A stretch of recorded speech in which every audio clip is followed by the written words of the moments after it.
అంటే అలిగేషన్స్ ఒక్కటే. ఇప్పుడు ఒకే ఫోన్ ట్యాపింగ్ జరిగిందనే ఒక కంప్లైంట్, ఒకే కంప్లైంట్ మీద 10 మందిపై కంప్లైంట్ ఇస్తే 10 కేసులు నమోదు చేసింది. ఇవాళ యాక్చువల్ గా 3 కేసులు నమోదైనాయి పంజాగుట్టలో. కేసులు ఎన్ని అయినా కూడా అలిగేషన్ మాత్రం ఒకటే కదా. ఆ ఒక్క దాంట్లో ఒక కేసులో ఇతనికి సంబంధం లేదు, ఆ శాఖకు మంత్రి కాదు, పోలీస్ వింగ్ లో పనిచేయడం లేదు. ఇది 2 సంవత్సరాల క్రితం నమోదైనటువంటి కేసులో 2 సంవత్సరాలుగా ఒక తెలుగు సీరియల్ లాగా సాగదీస్తా ఉంటూ ఇప్పటికి కూడా హరీష్ రావు గారి మీద హైకోర్టు పాజ్ చేసింది, సుప్రీంకోర్టు పాజ్ చేసింది. అయినా కూడా మళ్ళా అలాంటి సేమ్ అలిగేషన్ తోటి ఇవాళ విచారణ పేరుతో పిలుస్తున్నారంటే ప్రజలకు అర్థమైపోతా ఉంది ప్రభుత్వం యొక్క ద్వంద్వనీతి ఏ విధంగా ఉందనేది అర్థమైపోతా ఉంది. పోలీసులు ఏ విధంగా వాడుకుంటా అదే మేము మా టీం కూడా మా లీగల్ టీం అందరు మాట్లాడుతూ ఉన్నారు, డీసీపీ గారితో కూడా మాట్లాడుతూ ఉన్నారు.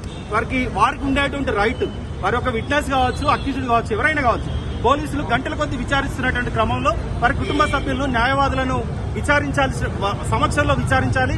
కనీసం ఏం జరుగుతుందన్న ఇన్ఫర్మేషన్ అన్న ఇవ్వాలి కదా. దానికోసమే సుప్రీంకోర్టు గైడ్ లైన్స్ ఉన్నాయి, గైడ్ లైన్స్ ఫాలో అంటే సందర్భంగా లీగల్ గా పక్కపాటి ఖచ్చితంగా అనుమతించాల్సిందే కదా. సుప్రీంకోర్టు గైడ్ లైన్స్ అదే చెప్తా ఉన్నారు. ఇప్పుడు జనరల్ గా ఒక విట్నెస్ ను విచారించడానికి 1 గంట 2 గంటల టైం సరిపోతుంది. దాదాపు 5 గంటలు 5-6 గంటలు టైం అవుతుంది. ఇంకా ఎంత టైం అవుతుందో కూడా తెలియకుంటుంది. కాబట్టి ఆ విషయం చెప్పండి అని మేము అడుగుతా ఉన్నాం పోలీసుల నుండి. No response. కన్సర్న్ ఐఓస్ అయితే they are not responding properly. అందుకే మేము డీసీపీ గారితో మాట్లాడుతా ఉన్నాం.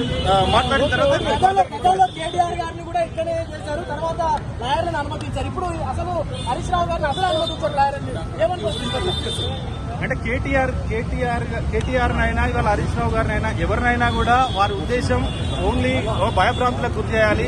ఇవాళ బీఆర్ఎస్ పార్టీకి సంబంధించినటువంటి నాయకత్వాన్ని, కార్యకర్తలను భయభ్రాంతులకు గురి చేయాలి.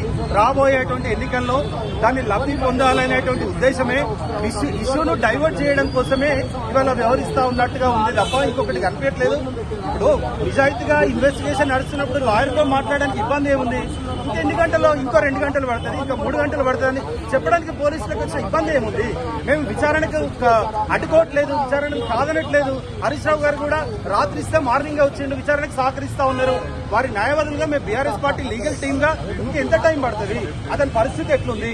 కనీసం భోజనం చేశారా లేదా, ఎట్లా కండిషన్ ఎట్లా ఉందనేది చూడడానికి కూడా ఇవాళ అనుమతి ఇచ్చట్లేదు. మరి మా లీగల్ టీం ఇప్పుడు డీసీపీ గారితో మాట్లాడుతున్నారు. తర్వాత వీళ్ళు ఇన్ఫార్మ్ చేస్తారు.